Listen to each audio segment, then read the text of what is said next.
Cultivating the Buddhist Heart: How to Find Peace and Fulfillment in a Changing World by Nichiko Niwano. Preface. I often picture the Buddha in my mind's eye, something that is quite a matter of course for a Buddhist. We know quite a bit about Shakyamuni, the historical Buddha. His teachings were compiled in numerous sutras, and his dharma, or law, has been handed down through the ages from teacher to disciple. Much has been written about the Buddha's preaching travels and about his personality. These writings are a rich source of important information and are well worth studying. All the same, I enjoy thinking about what Shakyamuni must have looked like some 2,500 years ago, what he might have thought and done in certain situations, and what might have concerned him the most. Of all the images of the Buddha that pass through my mind, the one I find most appealing is that of the missionary Shakyamuni, walking hither and yon to preach the truth of the Dharma. He traveled across the vast and humid land, sometimes preaching to kings, sometimes to great crowds. At other times, he spoke of the truth and the Dharma to individuals whom he encountered on his travels. Shakyamuni must have been so full of compassion, so eager to share his discovery of the truth and the Dharma, that he felt compelled to speak to as many people as he could. His travels ended only when he entered nirvana.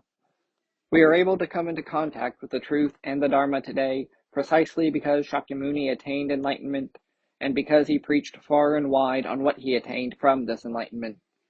One day, when I was speaking about the Buddha's missionary travels, I was asked, "How exactly do you envision Shakyamuni in his role as a missionary?" I answered with relish, thinking all the while the myriad facets of the Buddha that I had glimpsed in the sutras, and in the writings of such modern Japanese scholars as Hajime Nakamura and Shuichi Maeda. I see Shakyamuni gazing slightly down and ahead, his eyes on the road just a short distance before him, as his feet tread firmly but silently forward, one assured step at a time. He wears a simple patched robe, and a fresh, clean fragrance emanates from him. That is how I envision him. Even as I replied, in my mind I joined my hands in reverence to the Shakyamuni who I had portrayed, a silent Shakyamuni, eyes slightly cast down as he gazes at the path immediately ahead. There is much to be learned from this vision. The Buddha looks neither into the distance nor behind, but focuses steadily just a few paces ahead as he moves forward with determination, step by step. He concentrates totally on what lies just ahead, dedicating his whole being to it. His concentration is never disturbed by his surroundings. In my portrayal of him, I believe Shakyamuni is looking within himself, always reflecting on the truth about life and the reality of human nature. His stance is relaxed, with no sign of tension in his shoulders. He proceeds calmly and quietly. Here, I envision the Buddha's deep compassion, a compassion that compels him to preach the truth and the Dharma to others. He is convinced that the truth to which he has been enlightened will achieve the salvation of all humankind, and so he preaches the Buddhist way to the people around him. That is my vision of Shakyamuni. The Buddha made an original vow to lead all people to salvation, and to that end he traveled far and wide to preach. The Buddha's life shows us the way to true happiness. Simplicity is a theme I set for myself when I succeeded my father, Nichiko Niwano, as the president of Risshō Kōsei Kai in 1991. I chose this theme from a deeply held aspiration to understand the essence of things and to live by those truths. What is Buddhism's primary teaching? What is the essence of faith? What are Risshō Kōsei Kai's goals? What is most important to human beings? These are the questions I set out to answer. As I pursued these questions, it became clear to me that Shakyamuni and the truth that he realized through enlightenment are the starting point of Buddhism. There have been many people over the centuries who have sought to convey the Dharma, but their source is the same, Shakyamuni. It did not take me long to reach this conclusion. More than ever, I found myself envisioning Shakyamuni. It is my prayer that, as a believer in the Buddhist faith, I may meet Shakyamuni in my mind, hear his words, and genuinely succeed to his enlightenment. The next task I set for myself was to learn the exact nature of Shakyamuni's spiritual awakening, and what lay at the root of his enlightenment. To put this another way, I sought to see if it was possible to condense Shakyamuni's teachings into a single statement. A clear and succinct presentation of the Buddha's teachings, I felt, was the best way to reach as many people as possible in the contemporary era, and to show how, here and now, they can be truly reborn as human beings.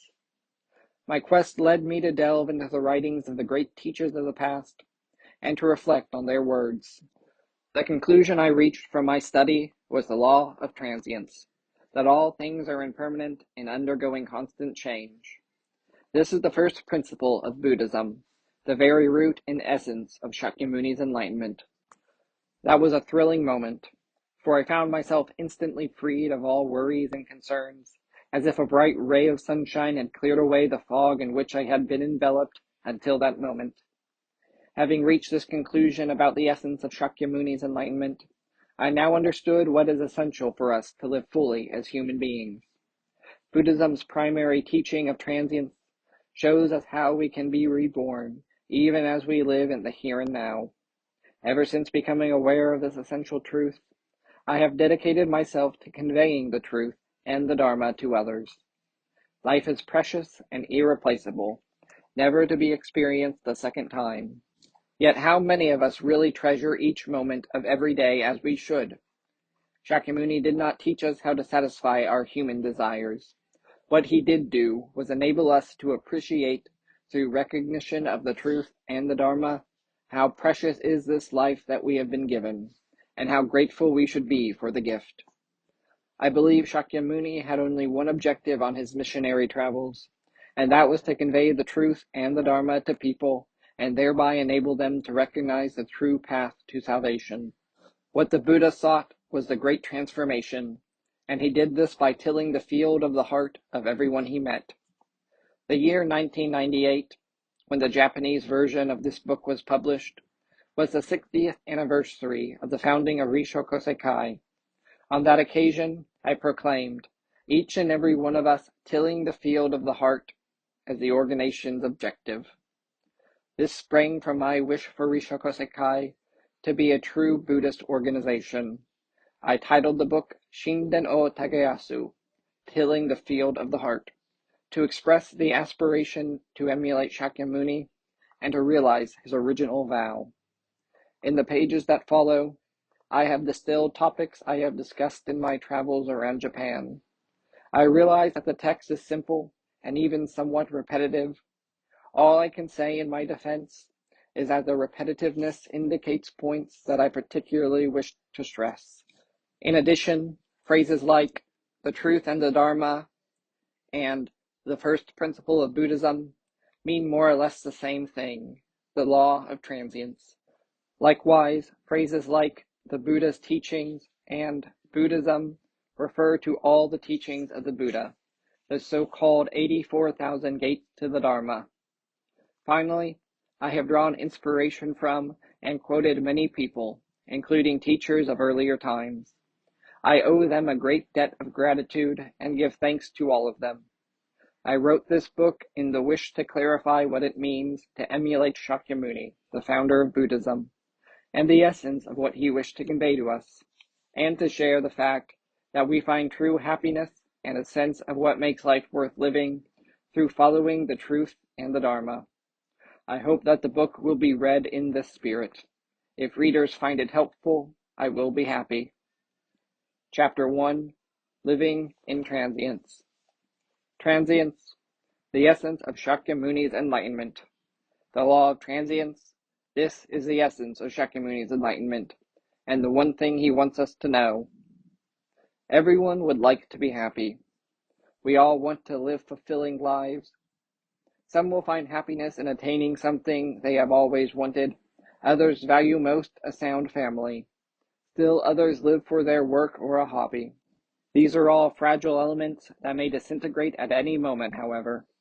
It is difficult to attain true happiness through such things. What then is true happiness?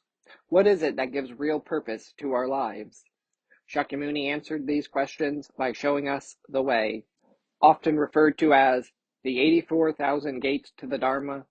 Shakyamuni's teachings are indeed numerous, But all of them offer solutions to life's many problems and quandaries, and all teach the way to true happiness. If we had to learn all Shakyamuni's teachings before we could understand the message he conveys, most of us would never succeed. Fortunately, a shortcut to understanding the teachings exists, and that is to clarify what lies at their source, the essence that reveals the way to true happiness, the fundamental principle that makes life worth living. What is this essence? What is the most important part of Shakyamuni's teachings? What is that one thing he wanted us to know? The answer can be found in the doctrines, all things are impermanent, and all things are devoid of self, which are two of the three seals of the law. All things are impermanent is the teaching that everything in this world is constantly changing, never remaining the same even for an instant. All things are devoid of self teaches that nothing in this world exists in isolation. Everything is interrelated and interdependent. The last of the three seals of the law is known as Nirvana is eternally tranquil, and refers to a realm where all sufferings are extinct, a truly free and secure place, the absolute state of serenity. If we pursue this line of thinking even further, we can condense the two central doctrines until finally they are represented by a single word: transience. This concept, once it is firmly recognized, enables us to find the fundamental solution to all the kinds of suffering that we may encounter, without losing sight of ourselves or falling into despair. When life is going smoothly, this teaching keeps us humble and thankful. That truth, that law, is the law of transience, the core of the Buddha's teachings. Some people say Buddhism is hard to believe and understand, and is forbidding and off-putting. But if it is condensed into the law of transience, the essence of Shakyamuni's enlightenment, it is very easy to understand and approach. Everything is constantly changing. Transience means that nothing ever stays the same, but undergoes constant change. It is change of position, change of circumstance, change of form, change of consciousness, change in all respects, change that is never ceasing. The life of a plant is transient. The planted seed sprouts, its stem grows, leaves emerge, flowers bloom, and the plant bears fruit. For human beings, transience is the birth of a child who grows to attend school, to marry, and to have children. All forms of life are constantly undergoing change in this way. Transience is what life is all about. Our bodies, hearts, and minds change from one instant to the next. At this very moment, the cells in our body are growing, dying, and being reborn. Every day, our hair and nails grow a little. We gain or lose weight. We learn new things and forget old ones. No one is the same from one day to the next. Our hearts and minds can undergo even more vigorous change. The unhappy person who once complained every day can change so dramatically that each day becomes a day of thanksgiving. The self-centered person can suddenly awaken to the joy of serving others. The unresponsive person can learn to react and speak up, always with a smile. That all things are constantly changing is the common thread that binds everything in the universe. Change is normal. Change is to be expected. And this means there is always a way to free ourselves from suffering. A universe of flux and creation. Weather is a constantly changing phenomenon, of course. The skies are clear one moment, cloudy the next. This is followed by rain and so on. Even dirt, a seemingly inert substance, is teeming with microscopic life that changes from one moment to the next. Great boulders and small stones alike are gradually worn down, and even iron and steel eventually rust away. Likewise, the stars in the heavens are constantly dying, and new ones are being born from one moment to the next. Our own sun is a bright, fiery orb today, but in eons past, we are told, it was much dimmer. When the fierce hydrogen fusion to which the sun owes its brightness eventually dies down, the sun will expand into a sphere reaching to the orbit of Mars, swallowing our planet in the process. Right now, the sun gives off just the right amount of light and heat to support the multitude of life forms existing on Earth. The day will come, however, when no life can exist on our planet. This is another manifestation of transience. Earth, too, is constantly changing.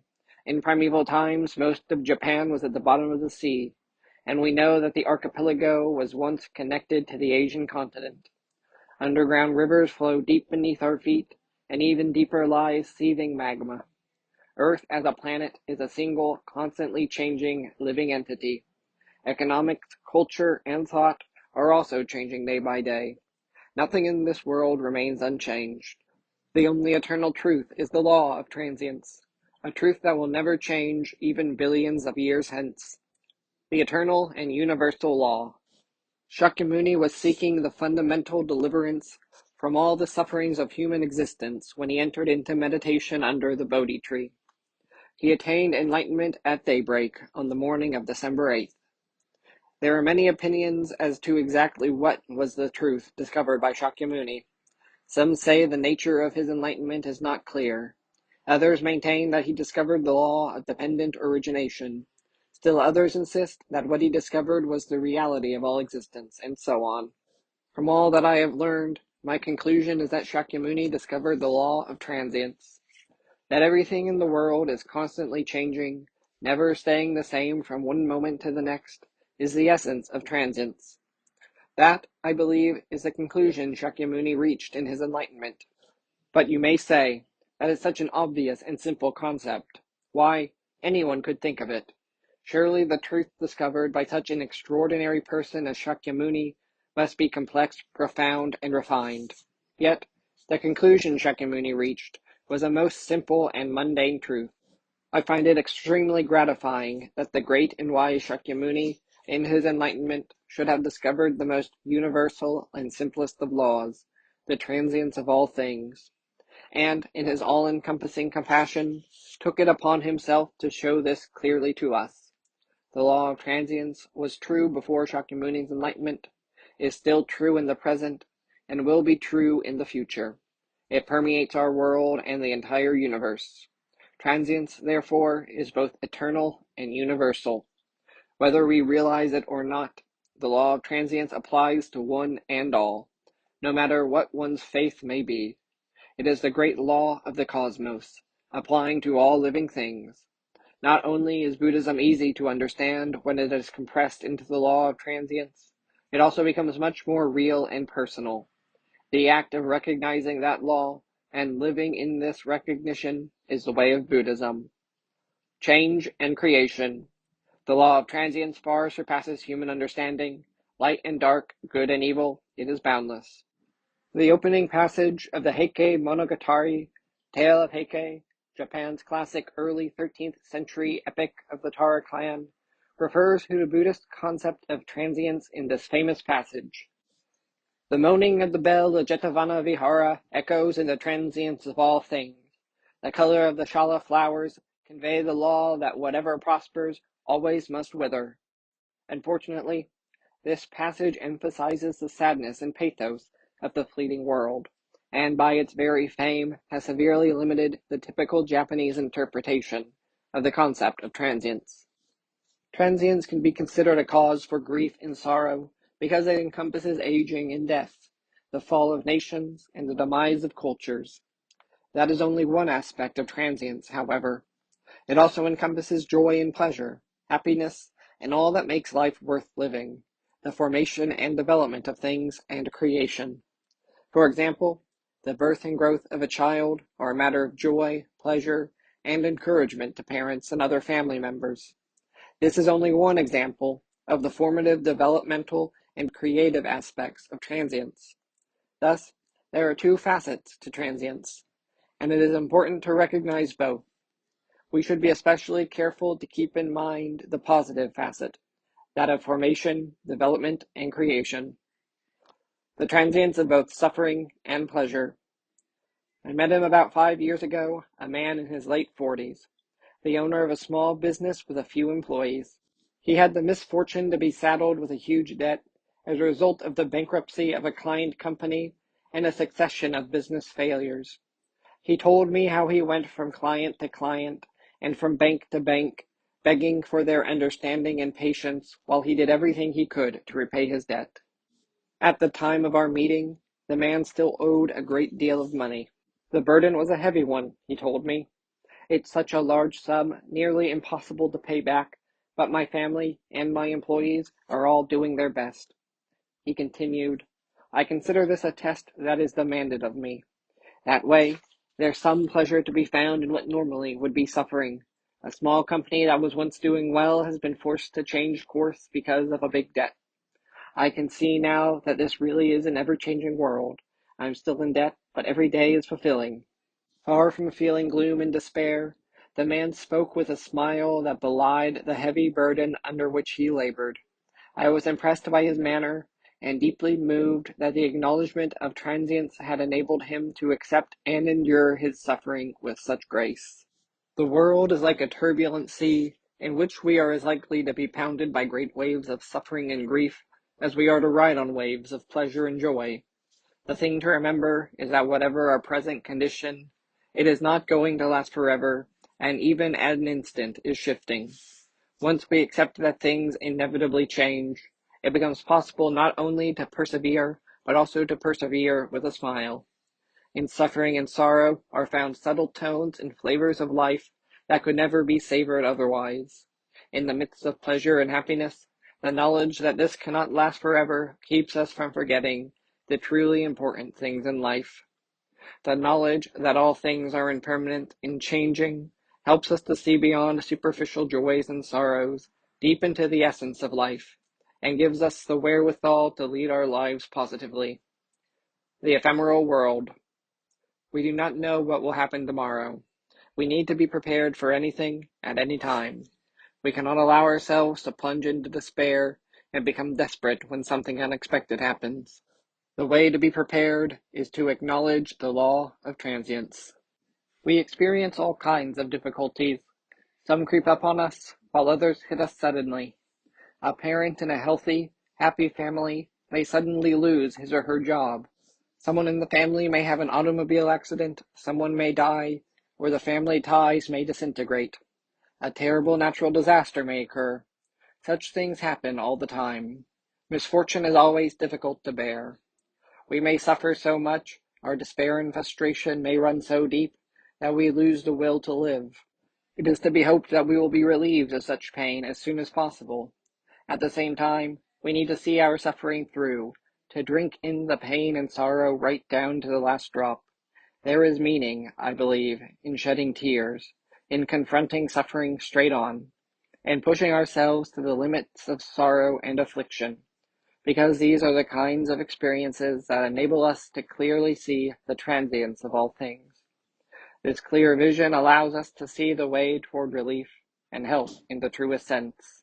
The bitter taste of pain and sorrow forces us to acknowledge that human beings are frail creatures, and some things are beyond our control. This realization is what brings us to acknowledge the law of transience. Surprisingly, it is most often when we are at the lowest point in our lives that we discover the strength to rally. How often have you wondered, why me? Why is it that this misfortune has struck only me? No one knows why. There is no simple explanation. All we can do is acknowledge that all things are transient, and that transience encompasses pain and suffering, and that this is an ephemeral world. The limits of human endeavor. The ups and downs of life are numerous and varied. There may be more suffering and pain than anything else, but new joys and pleasures are to be found in overcoming grief and anguish. Transience is an unlimited power that transcends limited human abilities. Many things in this world cannot be resolved by human endeavor. Of course, we should always make the effort to resolve any problem we encounter. Human endeavor, however, is indeed a small thing when confronted by the infinite capacity to change. It is only natural that we despair. The instant we acknowledge that we are powerless, our lives can undergo a great transformation. We are humbled, just as when a person of great wealth has experienced the pain of losing all those riches. We discover something that is much more important. We are suddenly able to see clearly that we have been worrying over small things when there is something infinitely greater. Seeing clearly is not all the same as giving up. It means discerning the limitations of human ability by having been overwhelmed by unexpected changes and having experienced transience firsthand. We all wish to live happily, but life does not always go the way we want. Everyone encounters suffering at one time or another. That is what transience is about. It is only when we have the clear vision to see this fundamental fact that our lives truly begin. The recognition of the obvious allows us to find the strength to forge our future. Transience and dependent origination. The individual exists here and now, in a net of interdependence with everything in the universe. All things exist in a relationship of mutual support. Everything is always changing. To be more specific, things change according to the law of dependent origination. The Udana, solemn utterances of the Buddha, defines dependent origination this way. When this exists, that exists. When this arises, that arises. When this does not exist, that does not exist. When this ceases, that ceases. A similar definition is given by Shariputra, one of Shakyamuni's 10 great disciples, in the Samyutta Nikaya, collection of group discourses.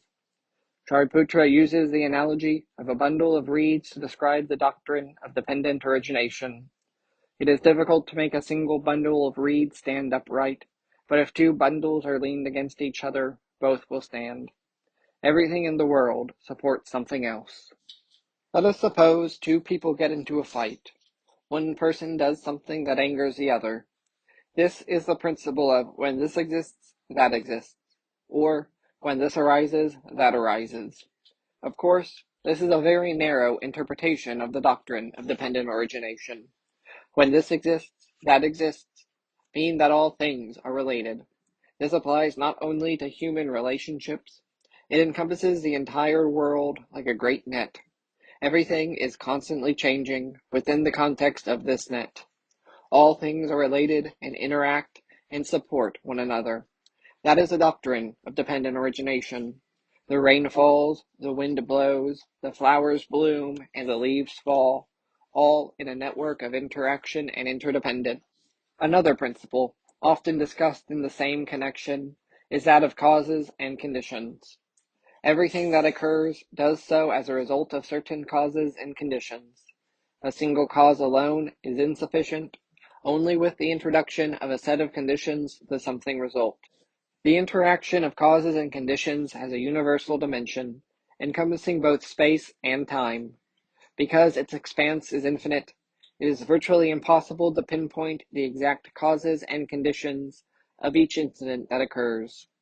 The emotions of joy or anger triggered within us cannot easily be explained by, or traced to, any single cause or condition.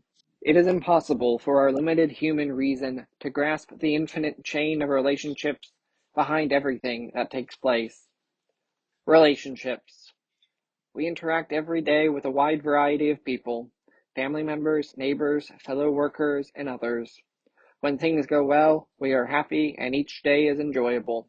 But when relationships start to fall apart and friction occurs, we suffer. The best way to cope with this is to realize and accept the law of transience, the fact that everything undergoes constant change. When a relationship with another person seems to be breaking down, we tend to believe that the tension and unhappiness will last forever. We become bitter and complain, and feel caught in an unending circle of accusation and despair. No situation continues forever, though.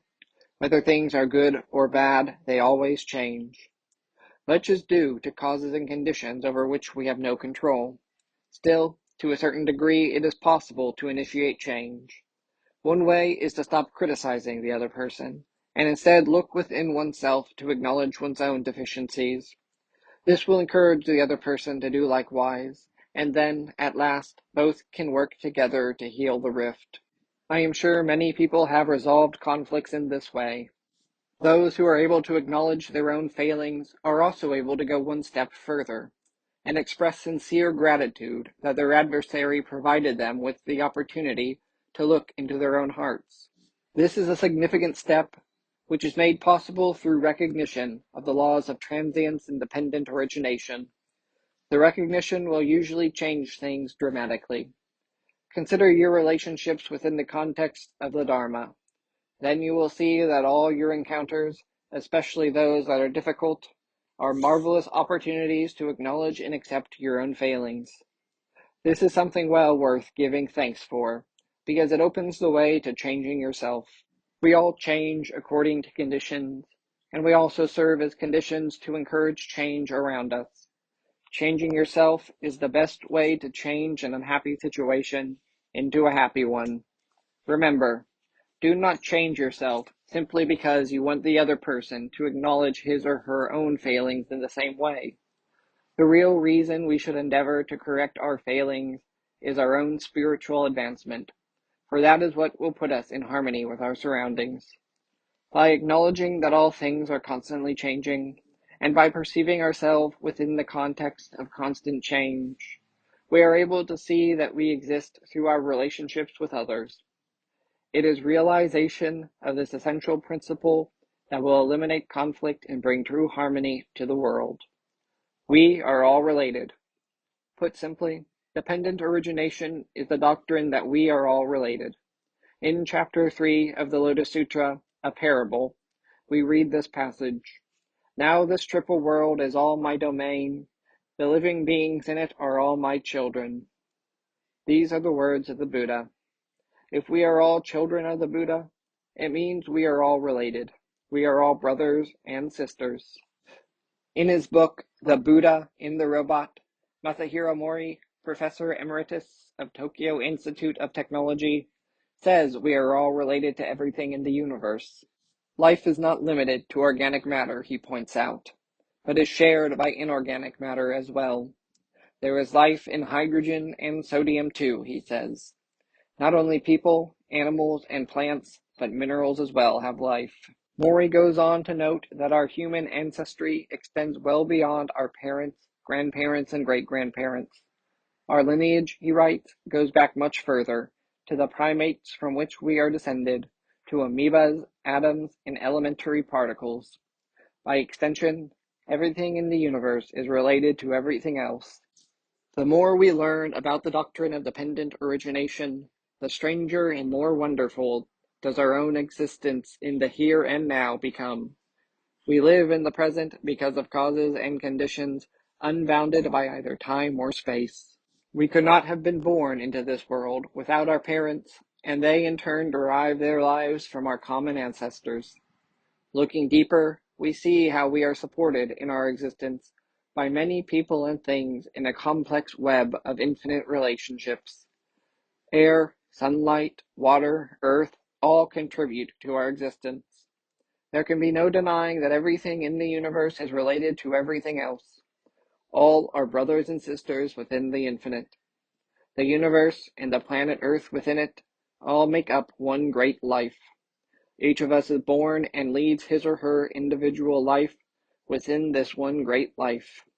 Once life is perceived in this greater context, it becomes easy to acknowledge our relationship with all other animals, plants, and indeed everything in the universe.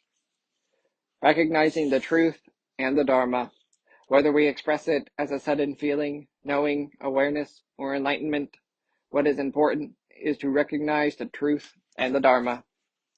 The truth that Shakyamuni discovered is the core of Buddhism. For the Buddhist believer, the most basic act is to recognize and acknowledge that truth revealed by Shakyamuni's enlightenment and conveyed by the Dharma. Buddhism is not a faith that requires us to consult the divine for our every action. To recognize the truth is to attain enlightenment. You may have assumed that enlightenment is the province of the Buddhas, that it is not something a mere mortal can attain. I purposely used the word recognize because I thought it would make attaining enlightenment seem more approachable than lofty terms. I could have said know or become aware of, but the meaning would be the same. The truth and the Dharma ultimately are the same. From his enlightenment, Shakyamuni discovered the truth, and the Dharma is how he conveyed it to others. To live by the truth and the Dharma is the essence of Buddhism.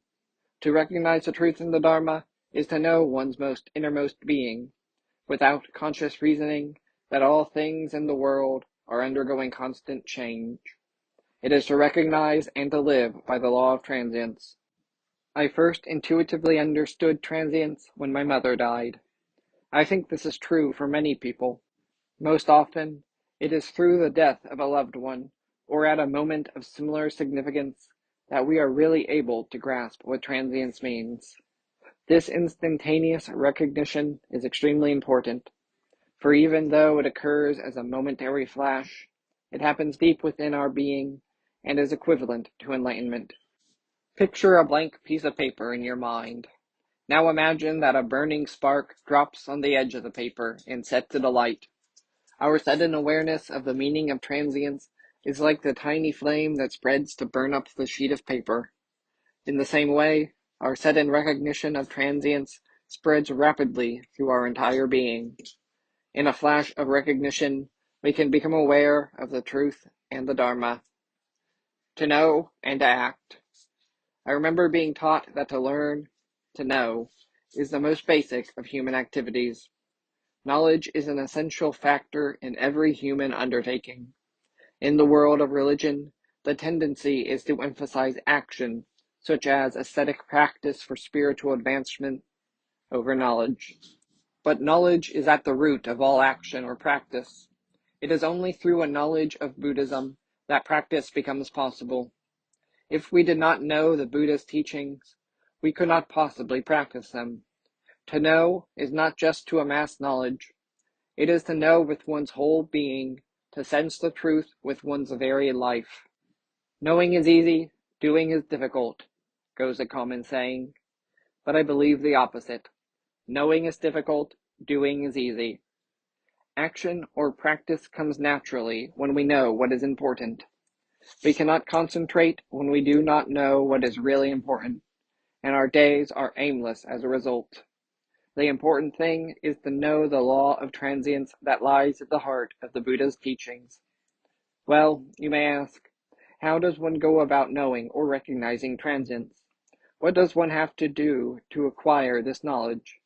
I do not believe any special practices are required. The knowledge can be achieved by intuition. Transience is something that is felt and recognized in the briefest of moments. No special austerities or practices are required. The act of knowing is in and of itself the most important practice. Transience means only that all things are in a state of constant change. This is simple enough for anyone to understand. All we need to do is see and accept the events in our daily lives just as they occur. Likewise, human relationships and social issues are always changing. If you take a close look, you can see for yourself what transience is. Simply watching nature take its course is another way of understanding it. We need only to watch, carefully and quietly, the changes that take place before our eyes. Looking deep within oneself, as Shakyamuni did when he meditated under the Bodhi tree, is an excellent way to come to understand transience. Other ways are also possible. In Risshō Kōsei Kai, these include such practices as dissemination and hoza, Dharma circle sessions, and our daily devotions before the home altar. Each of these gives us the strength and wherewithal to teach the Dharma to others. At the same time, they are useful in helping us to concentrate on the truth and the Dharma, in helping us to sense and know transience. Still, I would like to stress that while the kinds of practices I have described can be useful, what is most important is to know and recognize the truth and the Dharma. Doing so fills us with joy, a joy we long to share, a joy that compels us to disseminate the Buddha's teaching and guide others to the way. There is much happiness to be achieved in transmitting the Dharma to others. To do so deepens our own understanding. Recognition of the truth and the Dharma and dissemination go hand in hand. The Buddhist faith teaches us that all suffering can be resolved by knowing and recognizing the truth and the Dharma that Shakyamuni discovered through his enlightenment. Human beings are destined to die. The only way to overcome death, the greatest suffering that afflicts human beings, is to recognize the law of transience. Gazing unflinchingly at death, let us give thanks for the life we have here and now. I was once as you are, soon you will be as I am. Those words are inscribed at the entrance to an Italian cemetery. The message is to the living from the dead, and it means that sooner or later, we all go to the grave. Religion teaches us to be grateful for the life we are given, and that at the end of each life is death. From the moment that we are born until the day we die, our life is one of transience. When we think back on people's lives, we usually think only of how they conducted their lives. But it is death that completes a life. Buddhism conceives life and death as a single concept. If there is no death, there can be no life. Each is part of the other. Some people cringe on even hearing the word death, but we should be grateful for life precisely because it is followed by death. Life is fulfilled by our unflinching acceptance of its natural end. No one in human history has ever been immortal. Even Shakyamuni lived only for 80 years. All life is finite. The law of transience emphasizes this fact to us. According to the Sutra of the Great Decease, just before Shakyamuni's death, he uttered the following words to his disciple Ananda: "Do not grieve. Parting with a loved one is as unavoidable as that the living eventually must die. Apply yourself faithfully, and you should be able to separate yourself from all worldly desire." The mother who lost her child. One day, a young woman whose son had died of illness came crying to Shakyamuni, "Please save my child. Bring him back to life." Shakyamuni instructed the young mother to seek out a household in the village where death had never occurred. She went eagerly from house to house, but was unable to find any home in which no one has ever died. She was saved by Shakyamuni's words, "Every person who is born must one day die." You may ask how this mother was saved. After all, she requested Shakyamuni to bring her son back to life, yet all he did was have her search for a home where death was unknown. But Shakyamuni surely felt the mother's grief as if it were his own. No sorrow is greater than that of a mother who has lost a child. Shakyamuni not only did not respond to the woman's plea, he also made no attempt to explain to her why her child had died. I believe that for Shakyamuni, it was most important to get this mother to comprehend the law of transience. With his help, she was able to understand and accept that all that lives must one day end in death. By recognizing the law of transience, the mother was able to overcome her grief and thus be saved. This is a good example of the meaning of salvation in Buddhism. When I was young, I never gave any thought to the possibility that my mother might die. But one day, she did die. Transience assumes many forms. In my case, it was my mother's death that finally allowed me to comprehend with my innermost being what I had previously understood intellectually. Death is unavoidable, and religion teaches us how to cope with the unavoidable. Shakyamuni discovered the law of transience, preached it to one and all, and showed us how we might overcome that greatest of human sufferings. Not a single person has been able to avoid confronting death. Recognize that fact with your heart, and you will be able to accept the inevitability of your own death.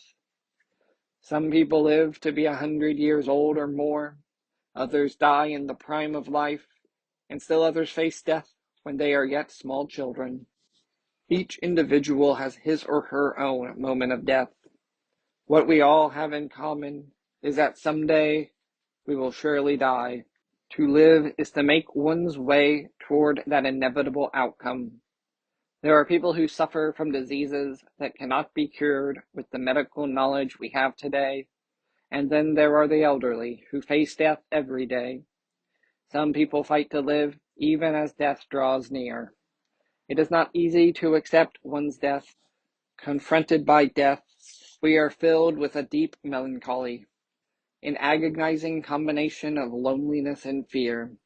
But even that can be overcome if we recognize the fact that no one can avoid death, a recognition that enables us to recognize all existence. Living in the face of death.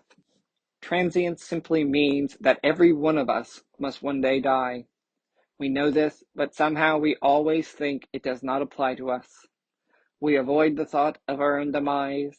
Death is something that happens to other people. As difficult as it may be, Even the healthiest among us should keep in mind that inevitable outcome. No one knows what happens to us after we die, but we do know why death exists. It is because nothing in this world stays the same from one moment to the next. Confronting death does not mean thinking about what happens afterwards. It means accepting one's own demise as inescapable. Through this acceptance, we come to realize how wonderful it is that we exist here and now. That realization opens up the way to achieving fulfillment in life. The eccentric Japanese Zen master Ikkyu once drew a picture of two skulls, representing a husband and wife, with the inscription, "Let us live together without fighting. Eventually we will both become like these." How foolish of married couples to fight, Ikkyu seems to be saying. Let them at least be friends while both are still alive. Since the law of transience makes it clear that death cannot be avoided, the issue is what we can do to make our brief existence as pleasant as possible for others as well as ourselves. Thinking that way makes it obvious that there is no time to be willfully self-centered. What better way to live than to recognize and give thanks for the life we have been given, relishing every moment we have to share with others. All of us experience brief moments of awareness of the certainty of our own death. Those moments hold great significance for us because it is then that we realize how important it is to live truly worthwhile lives. Getting rid of ingrained assumptions. We tend to see things in a fixed and relative way. This is mine, that is his, this is beautiful, that is ugly. In truth, it is all a dream, an illusion. We are attached to many things, our families, good health, work, wealth, honor, and so on. But no matter how fiercely we cling to these things, one day we will be no more. Our attachments melt away when we sense our approaching end and recognize the truth of transience. There is no point bewailing the loss of all to which we are attached when we know that our life will end. The law of transience compels us to see that everything we thought we had is merely illusion. The Diamond Wisdom Sutra quotes Shakyamuni thus, "All that appears before us is as a dream, an illusion, a bubble or a shadow. All is like the dew or lightning. It should thus be contemplated that nothing has reality.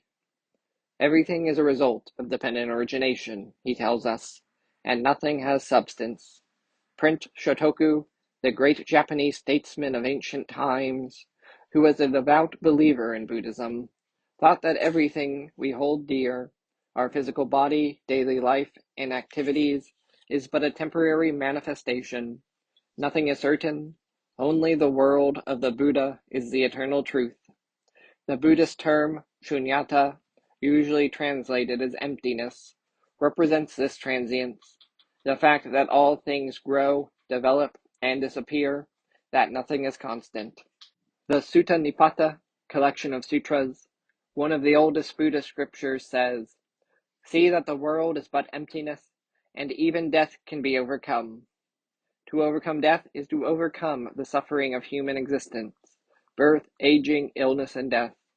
Any type of human suffering can be resolved once we accept the law of transience and recognize that all is emptiness. Realize that everything is constantly changing, and your attachments will greatly diminish in importance. When everything is constantly changing, how foolish warfare is. Recognize that all things in this world are only temporary phenomena, and your attachment to them will lose its hold. The world is empty, without substance. There is nothing in it that belongs to us. If we escape from our attachments, we will escape from all suffering. That is the law of transience. The Sutra of Cow Dung. One day, Shakyamuni stopped people along the road to ask, "Are my fingernails clean or dirty?" "The Buddha's fingernails are like pearls, the ultimate in cleanliness," was the reply. Shakyamuni stooped and dug his fingers into a pile of cow dung. "Are my fingernails clean or dirty?" he asked again. "The Buddha's fingernails are now encrusted with cow dung and are extremely dirty," was the reply. Shakyamuni said, "So you see, everything is constantly changing in the same manner. This is a simple story, but it has profound meaning. In using cow dung to illustrate the concept of transience, Shakyamuni questions our assumption that the Buddha's fingernails are clean and cow dung is dirty. He repudiates the very idea of such relative conditions as clean and dirty. We tend to think in terms of relative values, clean and dirty, able and disabled, rich and poor, cheerful and gloomy. But in this sutra, the Buddha teaches us that such comparisons are fleeting at best. In a transient world, it is meaningless to cling to such comparisons. The Lotus Sutra is named after a beautiful flower that blooms in muddy water. The magnificent lotus draws its nourishment from the mud. In other words, the mud is vital for the flower to bloom. Thus, the lotus flower and the mud are closely tied in a strange and wonderful web of dependent origination. We call the flower beautiful and the mud dirty, but these are arbitrary judgments, as Shakyamuni so cleverly teaches us in the Sutra of Cow Dung. All is new. Every day brings new encounters, first meetings. Every day we are reborn. Transience means that every moment is new, never to be repeated. In the same way, our minds and bodies are constantly changing. Today is different from yesterday. Each day, we live a unique new life. We live each day assuming that we will continue to exist the following day, but none of us know if we will live or die tomorrow. The law of transience shows us the wonder of our existence in the present and emphasizes to us how grateful we should be for each day. To be given such a precious life, what a waste it would be to stay idle today. We should treasure each encounter, humble ourselves to learn from others, and strive to do our best wherever we are at every moment. That is what comes to mind when we fully realize how wonderful it is to be alive. Every moment is new, and every day is the first day of your life, never to be repeated. Today is the first day since the dawning of the universe. No day can be as wonderful as today. You are reborn every day, so greet the morning as if you had just been born. Treat every encounter as if it were the first and could be the last. Live each moment as if you were newly born, and life will be fulfilling. Cherish the moment. In a transient world, the present moment must be cherished. But no matter how hard you try to get all you can out of the moment, time may speed up quickly, leaving you behind. Stop to consider that each day is a unit of life. Live each day to the fullest, and you will live your whole life to the fullest. Think in terms of one day instead of an entire lifetime. As the days accumulate, the years pass. 70 for some, 80 for others. Each day is a mirror reflecting a whole lifespan. Most people get up in the morning with a plan. How well they put that plan into effect will tell how they are likely to pass their entire life. If a day represents a whole life, then the morning is the time of birth and the night the time of death. Live each day as if it were the best of your life, and each year, indeed your entire lifetime, will be equally rewarding. If you can look back and say, I was allowed to experience a most wonderful life, your time alive will have had great value. It is imperative that we recognize the preciousness of each day, that we apply ourselves wholeheartedly to our work and our family and friends, finding joy in every encounter and living only to give joy to others. To achieve this, we must recognize the law of transience as the foundation upon which to build our lives. Professor Reiho Masunaga of Komazawa University has said that we should wake up in the morning with hope, live diligently through the day, and go to sleep at night with gratitude. For those of the Buddhist faith, I paraphrase his message as follows. Wake up in the morning with hope, and pledge to live in the Buddhist way. Apply yourself with diligence to the task of improving your faith during the day, and go to sleep at night with thanksgiving in your heart. This is the least that a Buddhist can do. The late Dr. M. Aram, one of the leading figures in the World Conference of Religions for Peace, made a similar statement about those of the Hindu faith. The day of the Hindu starts with meditation, a reconfirmation of faith and prayer, continues with love and compassion, and ends with thanksgiving. I am happy to note that Buddhists and Hindus hold precious the same affirmation of faith, diligence, and thanksgiving. Surely true happiness is to be found in living each day in this way. The same day never comes twice. Too few know truly that this world is never to be again. So reads a line of poetry by the philosopher and educator Nobutsu Mori. Life can be lived only once. Yet how many of us take this knowledge to heart and truly understand how precious life is? We know that today can never be repeated, yet at the same time, we assume that tomorrow will be much like today, and so we let the day slip by. We waste time because we do not fully grasp the implications behind the truth that each day is unique. Know with your whole being, as well as your intellect, that today can never be repeated, and you will feel compelled not to waste even a moment. Perhaps work went well today. You enjoyed a number of pleasant encounters, and you were moved by a passage in the book you were reading. That was today. Tomorrow is a whole new day. The fact that you have had one fulfilling day does not mean that you do not have to apply yourself the next day. Each day is self-contained, with new efforts made and new steps taken. Every day you create yourself anew. There is no greater joy in life. I spent around 10 years, from the summer of my first year of elementary school to the summer of my first year of high school, in Suganuma Tokomachi, Niigata Prefecture, the home of my father, Nichiko Niwano, the founder of Risshō Kōsei Kai. It was customary each year for the head of the PTA to give a brief speech at the local elementary school graduation ceremony, and the speech always began with the same words, "Today will be lost forever." Child that I was, I did not really know what those words meant. But as I grew older and learned more about the law of transience, I began to grasp how profound they actually were. I see now that an effort was being made to convey to us the importance of each and every day, and that the words were instructions in transience. We all experience good days, when everything goes well and a sense of thanksgiving comes naturally, and bad days, when nothing goes as we think it should, and we end the day feeling disgruntled. Neither the good days nor the bad days will ever be repeated, though. We cannot relive the past or live out the future. The best we can do is live in the present to the fullest extent possible, using each day without waste. We can spend our days giving thanks or voicing complaints. Which we choose depends on whether we have the flexibility and generosity of heart to see the whole picture, or whether we are preoccupied with the minor details before us.